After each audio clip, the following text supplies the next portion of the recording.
Past simple'ды қалай түсінсек болады? Біріншіден біз біліп алайық.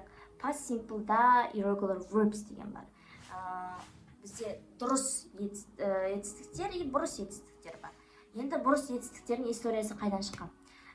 Короче, Америка бізде ол ешқандай ел емес, ешқандай мемлекет емес, олардың дін салты на самом деле жоқ. Америка бізде штат. Но Американың историясына келетін болсақ, онда бұрын вообще история бойынша германдықтар бар, онда англосаксондықтар бар. В общем, историясы очень-то странный. Так вот, англосаксондармен байланысты. Англосаксондардың тілі очень странный болғанда, в то время это нормально, но на самом деле ол көнерген сөздер. Yesterday, I went to the rock. Англосаксондар өте древний сөздермен сөйлейді. Сондай олар ше. И осы ағылшын, когда ереже құрастырған кезде, олар енді шақтарға бөледі ғой. И вот англосаксондардың тілдері қалып қояды. Да, сосын олар ойлайды, блин, мыналар past simpleға онша келмейді деп ойлайды да.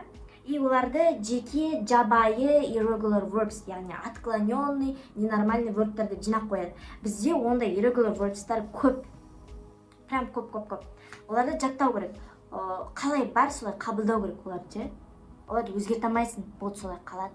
Солай қабылдау керек оларды. Вот irregular verbs дегеніміз сол. Түсіндірдім. Кітаптың артындағы тұратын бланкалар ана 3 қатармен, я, ол сол. Бізге соның екінші қатары керек past simple'да. Енді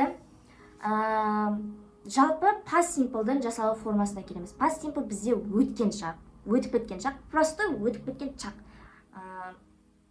Past simple бізде жасалады көбіне d әрпімен.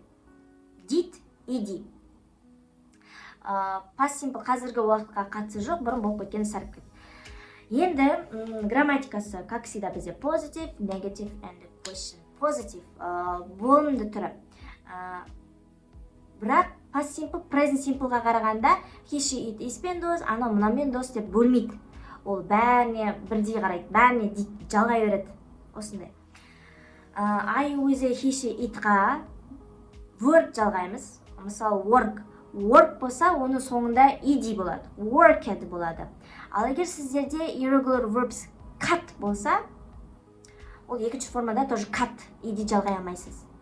Ол irregular verbстарды сіздерге жаттау керек. Приложение бар, verbs деген. Соны скачать етесіздер ма, білмеймін, бірден жаттау керек.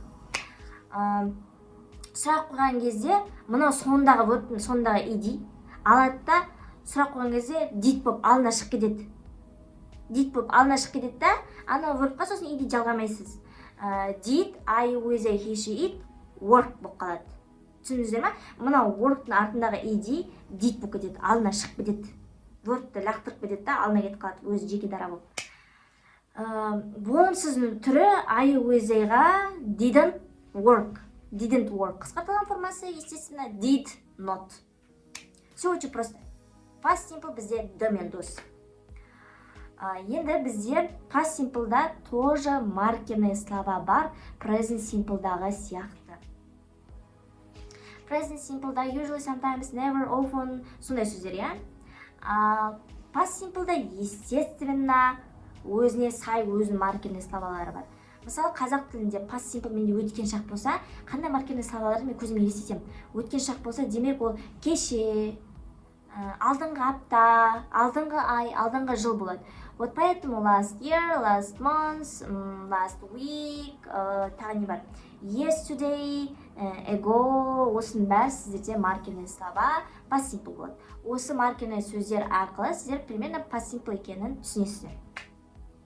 Сіздерге сабақ түсінікті деп ойлаймын. Как обычно, менде каждый сабақтан кейін астында ойынға сілтеме болады. Сол ойынды ойнау арқылы сіздер past simple'ды түсінетін боласыздар. Мен арнама тіркелсеңіздер болады, жеке консультация сабақтарыма жеке TikTok арқылы немесе Instagram профильге өтіп, директме жазсаңыздар болады сабақты.